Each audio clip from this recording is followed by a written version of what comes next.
Hi అండి, అందరికీ నమస్కారం. మీ ఇంట్లో ఈ 4 వస్తువులు కానీ ఉంటే శ్రావణ మాసం మొదలయ్యే లోపు వాటిని తీసి బయటపడేయండి. లేదంటే మీ ఇంటికి దరిద్రం పడుతుంది.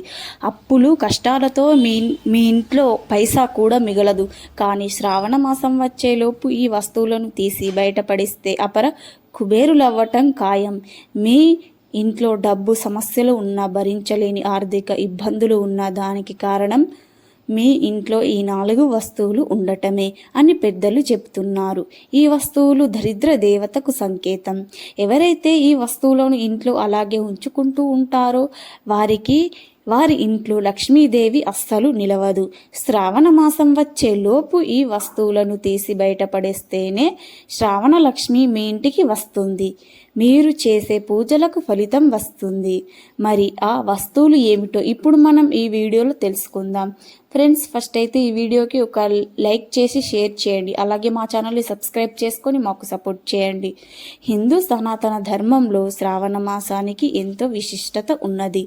తెలుగు సంవత్సరంలో 12 మాసాల్లో 5వ మాసంగా ఉన్న ఈ నెలలో పౌర్ణిమ నాడు చంద్రుడు శ్రవణ నక్షత్రంతో సంచరించడం వల్ల ఈ మాసానికి శ్రావణ మాసంగా పేరు వచ్చింది. ఈ మాసంలో శ్రీ మహావిష్ణువుని పూజిస్తే ఎంతో పుణ్యం లభిస్తుంది. ప్రతిరోజు చాలా ప్రత్యేకతలతో గడుపుతున్నదే శివునికి అత్యంత ప్రీతికరమైన మాసం కూడా ఇదే. శ్రీకృష్ణుడు పుట్టినది శ్రావణ మాసంలోనే కాక శ్రీనివాసుడు జన్మించింది కూడా ఈ మాసంలోనే. శ్రవణ నక్షత్రానికి అధిపతిగా ఉండే శివుడు ఈ మాసంలో మహావిష్ణువును పూజిస్తాడని ధర్మశాస్త్రాలు చెప్తున్నాయి. హనుమంతునితో పాటు విఘ్నేశ్వరుడు, సుబ్రహ్మణ్యేశ్వరుడు శ్రావణ మాసంలోని మంగళవారం రోజున జన్మించారని పురాణాలు చెప్తూ ఉన్నాయి. అయితే అందుకే శ్రావణ మాసంలో మంగళవారాల్లో భక్తి శ్రద్ధలతో పూజ కార్యక్రమాలు గడుపుతారు. మహిళలు ముఖ్యంగా ఆ రోజుల్లో మంగళగౌరి వ్రతాలు నిర్వహించుకుంటారు. అలాగే శ్రావణ మాసంలో వచ్చే శుక్రవారం ఎంతో ప్రాముఖ్యతను కలిగి ఉంటుంది. మహాలక్ష్మీదేవి కటాక్షం ఉంటుందని శుక్రవారం రోజున వరలక్ష్మి వ్రతాలు ఆచరిస్తూ ఉంటారు. అమ్మవారికి కుంకుమార్చనలు, ఎర్రటి పూలతో తెల్లటి పూలు సమర్పిస్తే రుణముక్తి కటాక్షం, లక్ష్మీ అమ్మ కటాక్షం, సౌభాగ్యం సిద్ధిస్తుందని భక్తులు నమ్ముతూ ఉంటారు. ఈ మాసంలో మంగళగౌరి వ్రతాన్ని ఆచరిస్తారు. యువతకు కూడా ఈ మంగళగౌరి వ్రతం భక్తితో నిర్వర్తిస్తారు. పసుపు, బంగారం, వెండితో గౌరమ్మను పూజిస్తే అత్యంత మంచిది జరుగుతుందని నమ్మకం. శ్రవణ శ్రద్ధ చవితి పంచమి రోజున నాగుల చవితి, నాగుల పంచమి జరుపుతూ ఉంటారు. పుట్టిన వస్తే సర్వదోషాలు తొలగిపోతాయి. శ్రావణ మాసంలో పౌర్ణిమకి ముందు రోజు వచ్చే శుక్రవారం రోజున వరలక్ష్మి వ్రతాన్ని నిర్వర్తిస్తారు. అమ్మవారికి కుంకుమార్చనలతో పూజలు చేస్తారు. నవవధువులతో తొలి శ్రావణ మాసంలో ఈ వ్రతాన్ని తప్పనిసరిగా ఆచరిస్తారు. అష్టైశ్వర్యాలు, సౌభాగ్యాలతో వర్ధిల్లుతారని అమ్మవారి ప్రార్థిస్తారు. అదేవిధంగా శ్రావణ మాసంలో వచ్చే పౌర్ణిమని శ్రావణ పూర్ణిమగా జరుపుకుంటూ ఉంటారు. దీనికి రక్షాబంధన్, రాఖీ పౌర్ణిమగా పిలుస్తారు. ఈ రోజున సంతోషిమాత జయంతి కూడా కావటంతో అమ్మవారిని విశేషంగా ఆదరిస్తారు. శ్రావణ మాసంలో శుక్లపక్షమి అష్టమి రోజున శ్రీకృష్ణుడు జన్మించాడు కాబట్టి ఆ రోజున శ్రీకృష్ణాష్టమిగా నిర్వర్తిస్తారు.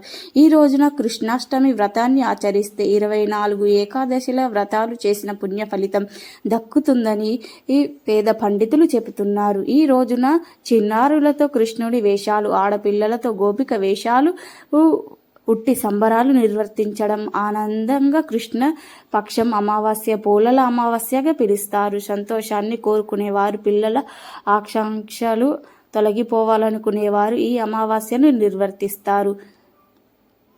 అమావాస్యగా గ్రామ దేవతలైన పోలేరమ్మను ఆదరించేవారు ఈ రోజున నిర్వర్తిస్తారు. శ్రావణ మాసంలో సోమవారం రోజున శివునికి ఆవు పాలు, పెరుగు, చక్కెర, నెయ్యి వంటి పంచామృతాలతో అభిషేకం చేస్తే సకల శుభాలు కలుగుతాయని భక్తుల నమ్మకం. శ్రావణ మాసంలో చంద్రుడి మాసం కూడా. చంద్రుడు తమ కారకుడు అంటే సంపూర్ణంగా మనసు మీద ప్రభావం చూపే మాసం ఈ మాసాన్ని యందు రవి సంచరించి నక్షత్రాల ప్రభావం చంద్రుని మూలకించి మన మీద ప్రభావం చూపిస్తుంది. చంద్రుణ్ణి అలా నుంచి జరగబోవు దుష్ఫలితాలను నివారించేందుకు మంచి కలుగుటకు ధర్మాచరణను పండుగగా ఆచరణం నియమైంది. మనసు మీద మంచి ప్రభావం ప్రస్తావించి పరమార్థపు వైపు మనసును తిప్పుకొమ్మని మానసిక శాంతి పొందడానికి ప్రకృతి వలన కలిగే అస్తవ్యస్త అనారోగ్యాల నుండి తప్పించుకొనుటకు మంచి ఆరోగ్యాన్ని పొందడం కోసం శ్రావణ మాసంలో వచ్చే పండుగల్లో నియమాలను పాటించాలని నిర్దేశించారు. ఈ శ్రావణ మాసం వచ్చే లోపు ఇంట్లో నుండి ఈ వస్తువులను తీసి బయటపడేస్తే దరిద్రం పోయి లక్ష్మీదేవి వస్తుందని పండితులు అంటున్నారు. ముఖ్యంగా పాత చెప్పులు, తెగిపోయిన చెప్పులు, పనికిరాని చెప్పులు మీ ఇంట్లో ఉంటే శ్రావణ మాసం స్టార్ట్ అయ్యే లోపు వాటిని తీసి పేదవారికి ఇచ్చేయండి, లేదంటే ఎక్కడైనా సరే పడేయండి. అలా శ్రావణ మాసం వచ్చే లోపు మీ ఇంట్లో ఉండే చిరిగిపోయిన గొడుగులు, చీరలు గాని ఉంటే వాటిని తీసి ఈ ఇంట్లో నుండి తొలగించండి. అలాగే ఇంట్లో పూజ గదిలో ఉన్న దుమ్మును శ్రావణ మాసం స్టార్ట్ అయ్యే లోపు ఒక్కసారి ఇంటిని శుభ్రం చేసుకోండి. అదేవిధంగా పలిగిపోయిన గాజులను కానీ, విరిగిపోయిన గాజు ముక్కలను కానీ ఏమైనా ఇంట్లో ఉంటే వాటిని తీసేసి శ్రావణ మాసం వచ్చేలోపు ఇంటి నుండి తొలగించి బయటపడేయండి. విరిగిపోయిన దేవుడి విగ్రహాలను, పాతబడిపోయిన దేవుని పటాలు ఉన్నా సరే వాటిని కూడా శ్రావణ మాసం వచ్చే లోపు ఇంట్లో నుండి తొలగించండి. అదేవిధంగా కొంతమంది ఆడవారు వంట సరుకులు ఎక్కువగా కొని తెచ్చి వంటగదిలో పెట్టుకుంటూ ఉంటారు. కానీ వాటిల్లో చాలా పదార్థాలు వాడరు. అంటే పిండి, రవ్వలు, పప్పు దినుసులు ఇలాంటివి ఈ బూజు పట్టి, పురుగులు పట్టి ఉంటాయి. అలాంటి పదార్థాలు చాలామంది ఆడవారు వాడరు, బయట కూడా పడేయరు, అలా వదిలేస్తూ ఉంటారు. కానీ